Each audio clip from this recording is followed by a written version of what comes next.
Welcome to the classroom students. आज हम six class की मैथमेटिक्स के चैप्टर नंबर 7 यानी sub domain number 7 linear equations के एक्सरसाइज 7.1 को स्टार्ट करेंगे।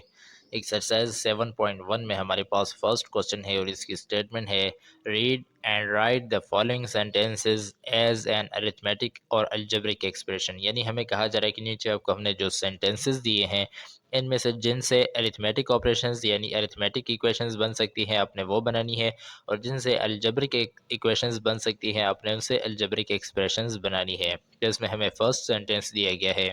फर्स्ट पार्ट में हमें कहा जा रहा है कि 4 times the number 9 increase by 4 is 40। इस सेंटेंस को हमने इक्वेशन की फॉर्म में लिखना है। तो सबसे पहले यहाँ पर लिख लेते हैं सॉल्यूशन। सॉल्यूशन लिखने के बाद हम क्या करेंगे कि इस सेंटेंस को लिखेंगे। तो हमें नंबर दिया गया है 4 टाइम्स आर नंबर 9, यानी नंबर जो हमें दिया गया है वो 9 है। तो हम 9 को लिखेंगे। इस 9 को हमने 4 टाइम्स करना है, तो इसके ब्रैकेट लगा देंगे। 4 टाइम्स का मतलब ये है कि 4 के साथ इसे मल्टीप्लाई करना है, तो 4 के साथ हमने इसको मल्टीप्लाई कर दिया, यानी 4 टाइम्स 9 हो गया ये।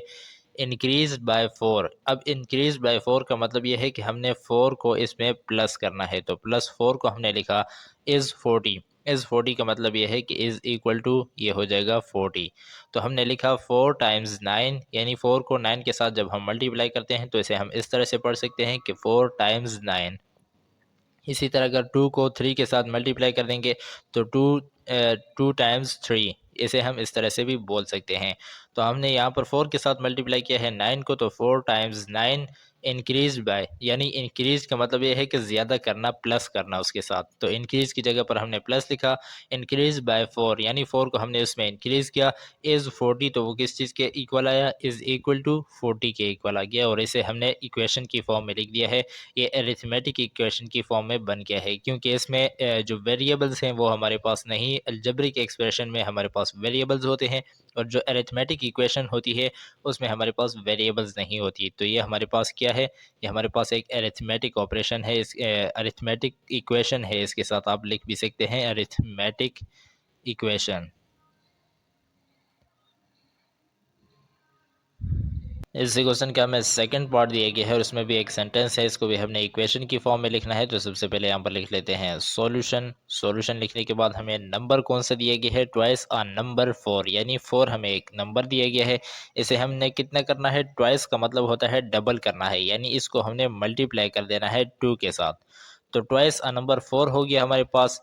डिक्रीज बाय 2, इसमें हमने डिक्रीज करना है। यहाँ पर हमने इंक्रीज किया था और यहाँ पर हमने डिक्रीज करना है।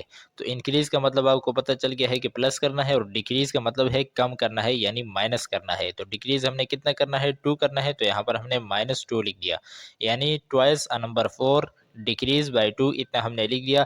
इज 6 का मतलब यहाँ पर है कि इज इक्वल टू 6, तो यहाँ पर हम इज इक्वल टू 6 लिख देंगे। तो ये हमारे पास इसके अरिथमेटिक इक्वेशन की फॉर्म में इसका आंसर आ चुका है। इसके साथ आप आंसर लिख सकते हैं। इस क्वेश्चन का हमें थर्ड पार्ट दिए गए है और इसमें भी एक सेंटेंस हमें दिए गए हैं, इसे हमने इक्वेशन की फॉर्म में लिखना है। तो सबसे पहले यहाँ पर लिख लेते हैं सॉल्यूशन। सॉल्यूशन लिखने के बाद हमें नंबर कौन सा दिया गया है, n दिया गया है। कहा जा रहा है कि ट्वाइस आ नंबर n, यानी n को आपने ट्वाइस करना है, डबल करना है। तो हम नंबर को लिख दिया n, यानी इसको हमने ट्वाइस करना है, डबल करना है, तो इसे 2 के साथ मल्टीप्लाई कर देंगे। ट्वाइस आ नंबर n हमारे पास हो गया -3। अब यहाँ पर इजी वर्ड्स में लिखा है यानी -3, तो आपको पता है कि इसके आगे हमने -3 लिख देना है। इक्वल्स 20, तो ये किस चीज़ के इक्वल आना चाहिए, 20 के इक्वल आना चाहिए। तो ये हमारे पास अलजेब्रिक फॉर्म में एक एक्सप्रेशन बन चुका है। इसे आप इस तरह ब्रैकेट्स में से अगर ना भी लिखें तो जस्ट 2 को n के साथ मल्टीप्लाई कर देंगे, यानी 2 को n के साथ मल्टीप्लाई किया तो 2n आ गया। -3 को सेम एज इट इज़ लिखा एंड इक्वल्स टू 20 को भी सेम एज इट इज़ लिखा, और यही हमारे पास आंसर है। पार्ट नंबर 4 हमारे पास है और इसमें भी हमें एक सेंटेंस दिया गया है, इसे भी हमने सोल्व करके इक्वेशन की फॉर्म में कन्वर्ट करना है। तो सॉल्यूशन लिखा। सॉल्यूशन लिखने के बाद हमें जो नंबर दिया गया है, यानी half of a number x, x हमें एक नंबर दिया गया है, तो x को हमने लिखा, इसको हमने हाफ करना है। तो किसी भी नंबर को अगर हमने हाफ करना हो तो इसे हम 1/2 से मल्टीप्लाई कर देते हैं, यानी हमने x को यहाँ पर 1/2 के साथ हमने मल्टीप्लाई कर दिया। इंक्रीज बाय 6, अब हमने इसमें इंक्रीज करना है किसको, तो इंक्रीज का मतलब है कि आपको पता चल गया है प्लस होता है, तो हमने प्लस कर दिया इसमें 6 को। इक्वल्स 22, तो ये किस चीज़ के इक्वल्स आएगा, ये आएगा 22 के इक्वल। तो ये हमने इक्वेशन लिख दी है। अब यहाँ पर आप देख सकते हैं कि यहाँ पर जो हमारे पास x है वो 1 के साथ मल्टीप्लाई हो रहा है। x 1 के साथ मल्टीप्लाई हो रहा है तो x 1 ज़ा x हो गया, डिवाइडेड बाय 2 को सेम एज इट इज़ लिखा, प्लस 6 को भी सेम एज इट इज़ लिखा, इज इक्वल टू 22 को भी हमने सेम एज इट इज़ लिखा। आप इस फॉर्म में आंसर लिखना चाहें ये भी ठीक है, इस फॉर्म में आंसर लिखना चाहें ये भी ठीक है, दोनों तरीक़ों से आप लिख सकते हैं और यही हमारे पास आंसर्स हैं। पार्ट नंबर 5 हमारे पास है और इसमें भी एक सेंटेंस हमें दिए गए हैं, इसे भी हमने इक्वेशन की फॉर्म में कन्वर्ट करके लिखना है। तो सॉल्यूशन लिखा, सॉल्यूशन लिखने के बाद हमें एक नंबर दिया गया है कि 3 टाइम्स 6, यानी हमने 6 को क्या करना है, 3 टाइम्स करना है। तो हम 6 को लिखेंगे और इसे हमने 3 टाइम्स करना है, तो 3 के साथ इसे हमने मल्टीप्लाई कर दिया, तो 3 टाइम्स 6 हमारे पास आ गया, डिवाइडेड बाय 3। अब इसको हमने डिवाइड करना है 3 पर, तो यहाँ पर हमने डिवाइड का साइन लगाया और आगे अगेन 3 लिखा, क्योंकि हमने इसे अब 3 पर डिवाइड कर दिया है। लास्ट में हमें कहा जा रहा है कि इज 6, तो ये किस चीज़ के इज इक्वल टू आना चाहिए, ये 6 के इक्वल आना चाहिए। तो हमने यही कुछ किया, यानी 3 टाइम्स 6 डिवाइडेड बाय 3 इज 6, वही इक्वेशन है, हमने उसे इक्वेशन की फॉर्म में यानी अरिथमेटिक इक्वेशन की फॉर्म में लिख दिया है। और नंबर 6 में भी हमें एक सेंटेंस दिया गया है कि नंबर इंक्रीज बाय 7 इज 14, इसे भी हमने इक्वेशन की फॉर्म में लिखना है। तो सॉल्यूशन लिखा, सबसे पहले सॉल्यूशन लिखने के बाद अब यहाँ पर आप नोट कर सकते हैं क्या, नंबर इंक्रीज बाय, यानी बीच में हमें नंबर नहीं दिया गया, जस्ट कहा गया कि एक नंबर हमारे पास है। तो हम यहाँ पर सपोज कर लेते हैं, हमने सपोज किया कि suppose the number is x, यानी जिस नंबर की बात यहाँ पर हो रही है वो x है। तो अब हम x में इंक्रीज करेंगे, तो हमारे पास इक्वेशन है कि अ नंबर, तो नंबर की जगह पर हमने x को लिख दिया, इंक्रीज बाय 7, इसमें हमने इंक्रीज करना है यानी प्लस करना है 7 को, तो x में हमने इंक्रीज कर दिया 7 को, इज 40, ये किस चीज़ के इक्वल आना चाहिए, तो 14 के इक्वल आना चाहिए, तो हमने यहाँ पर 14 लिख दिया। तो x plus 7 is equal to 14, यही हमारे पास आंसर आ चुका है। इसके साथ आप आंसर लिख सकते हैं।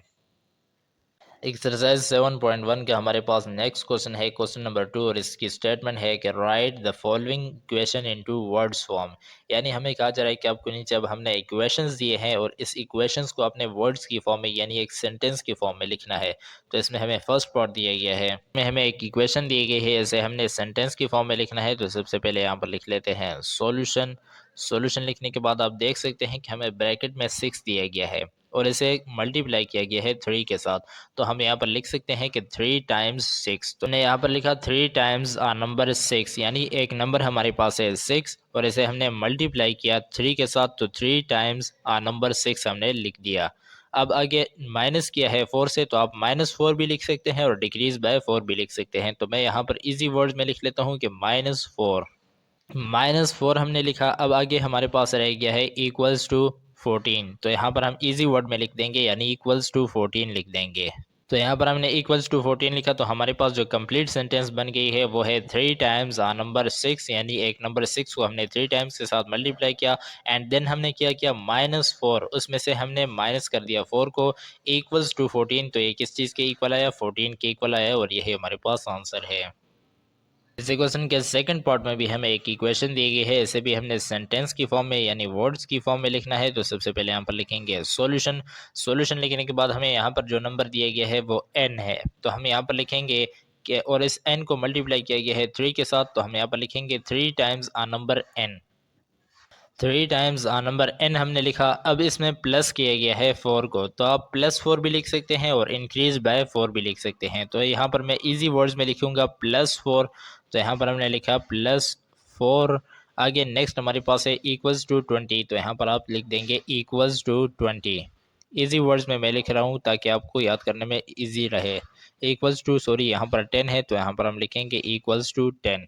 हमने एक सेंटेंस बना दिया है कि 3 times the number n +4 equals to 10, यही हमारे पास आंसर है। इसी क्वेश्चन का हमें थर्ड पार्ट दी गई है और इसमें भी हमारे पास एक इक्वेशन है, इसे भी सेंटेंस की फॉर्म में लिखना है। तो सबसे पहले यहाँ पर लिखेंगे सॉल्यूशन। सॉल्यूशन लिखने के बाद हमें जो नंबर दिया गया है वो 6 है और 6 को मल्टीप्लाई किया गया है 4 के साथ, तो यहाँ पर हम लिख सकते हैं 4 times the number 6। 4 times number 6 का मतलब ये है कि 4 को हमने 6 के साथ मल्टीप्लाई किया। अब आगे हमारे पास है डिवाइडेड बाय 6, यानी इसको अगेन 6 के साथ डिवाइड करना है, तो यहाँ पर हम लिख सकते हैं डिवाइडेड बाय 6, यानी हमने डिवाइडेड बाय 6 लिखा। एंड लास्ट में हमारे पास रह गया है इज इक्वल टू 40, तो इसकी जगह आप इज 40 भी लिख सकते हैं और इक्वल्स टू 4 भी लिख सकते हैं। सॉरी, यहाँ पर 4 है तो इज 4 हमने लिख दिया कि 4 टाइम्स द नंबर 6, हमारे पास एक नंबर है 6 और इसको हमने 4 के साथ मल्टीप्लाई किया, देन डिवाइडेड बाय 6 हमने कर दिया इज 4, तो ये किस चीज़ के इक्वल आया, 4 के इक्वल आया और यही हमारे पास आंसर है।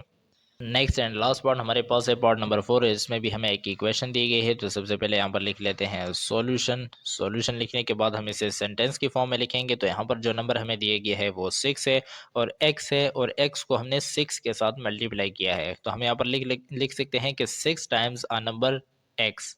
तो हमने यही लिखा कि 6 टाइम्स आ नंबर x, यानी एक नंबर हमारे पास है x है और उसको हमने 6 के साथ मल्टीप्लाई किया -3 एंड देन उसमें से हमने क्या किया, माइनस कर दिया। यहाँ पर हम यही लिखेंगे -3, 3 को हमने उसमें से माइनस कर दिया इक्वल्स टू 15। ये किस चीज़ के इक्वल आया, 15 के इक्वल आया। तो यहाँ पर हमने लिखा इक्वल्स टू 15। तो यहाँ हमारे पास ये वर्ड्स की फॉर्म में हमने लिखना है, तो वर्ड्स में लिख देंगे 15, यानी उसमें से हमने जब 3 को माइनस किया तो ये इक्वल आया 15 के और यही हमारे पास सेंटेंस की फॉर्म में इसका आंसर है।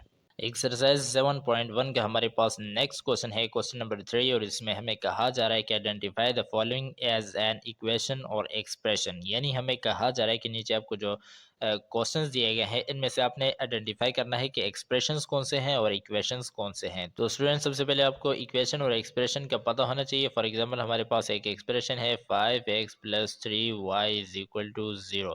तो ये हमारे पास एक एक्सप्रेशन नहीं है बल्कि एक इक्वेशन है, क्योंकि इसके दरमियान आप देख सकते हैं कि यहाँ पर ये जो है ये इज इक्वल टू का साइन आ गया है।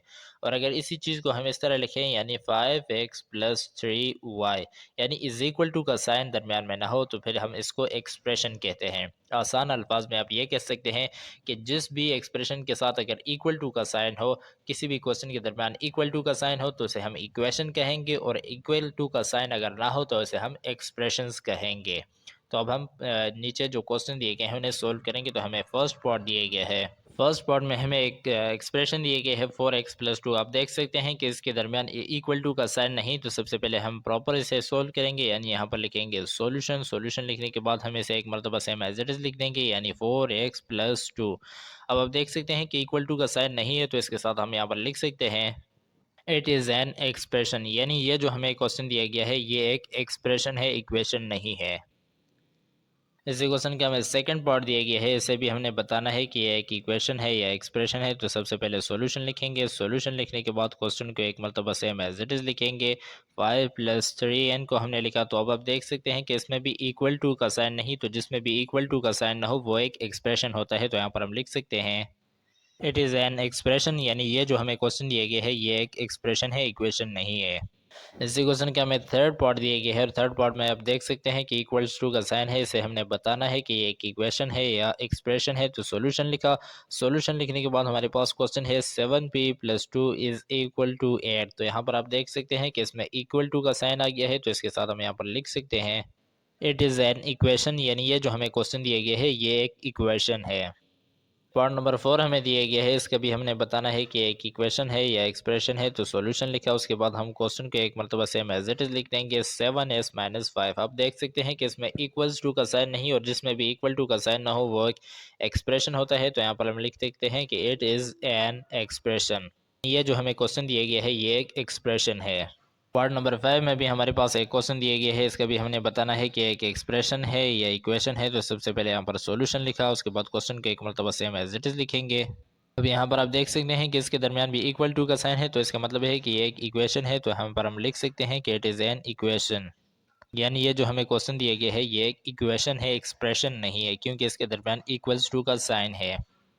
पार्ट नंबर 6 में हमें एक क्वेश्चन दिया गया है, इसका भी हमने बताना है कि एक इक्वेशन है या एक्सप्रेशन है। तो सबसे पहले सॉल्यूशन लिखा। सॉल्यूशन लिखने के बाद क्वेश्चन को एक मरतबा सेम एज इट इज़ लिखेंगे। अब यहाँ पर आप देख सकते हैं कि इसके दरमियान में भी यहाँ पर इक्वल्स टू का साइन है और मैंने आपको बताया कि जहाँ पर भी इक्वल्स टू का साइन हो तो वो एक इक्वेशन होता है। तो इसके साथ हम यहाँ पर लिख सकते हैं कि इट इज़ एन इक्वेशन, यानी ये जो हमें क्वेश्चन दिया गया है ये एक इक्वेशन की फॉर्म में है।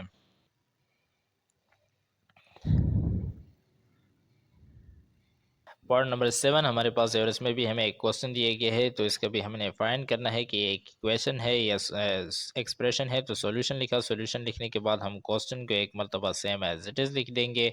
अब यहाँ पर आप देख सकते हैं कि इसमें आपको कहीं भी इक्वल्स टू का साइन नज़र नहीं आएगा, और जहाँ पर इक्वल्स टू का साइन ना हो तो हमें पता है कि वो क्या होता है, एक एक्सप्रेशन होता है। तो हमने लिखा है इट इज़ एन एक्सप्रेशन,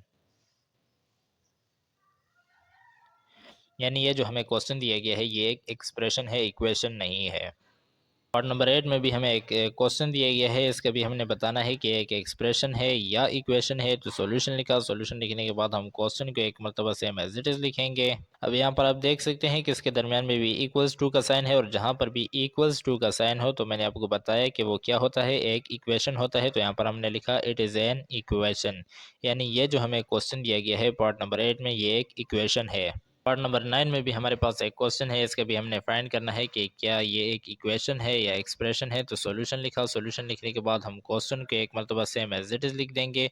यहाँ पर आप देख सकते हैं कि इक्वल्स टू का साइन हो, और जहाँ पर भी इक्वल टू का साइन होता है वो एक इक्वेशन होता है। ये तो यहाँ पर हम लिख सकते हैं इट इज़ एन इक्वेशन, यानी ये जो हमें क्वेश्चन दिया गया है ये एक इक्वेशन है।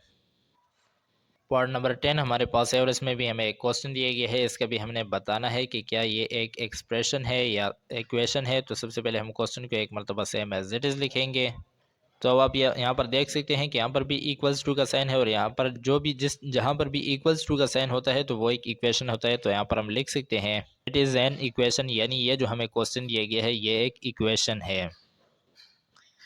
पार्ट नंबर 11 में हमें एक क्वेश्चन दिया गया है, इसका भी हमने यही बताना है कि क्या ये एक एक्सप्रेशन है या इक्वेशन है। तो हम क्वेश्चन को सबसे पहले एक मरतबा सेम एज इट इज़ लिख देंगे, 4x+1/3y+1। अब आप देख सकते हैं कि यहाँ पर कहीं भी इक्वल्स टू का साइन नहीं, तो इसलिए ये एक एक्सप्रेशन है, इक्वेशन नहीं। तो यहाँ पर हम लिख सकते हैं इट इज़ एन एक्सप्रेशन, यानी ये जो हमें लास्ट पार्ट में क्वेश्चन दिया गया है ये एक एक्सप्रेशन है।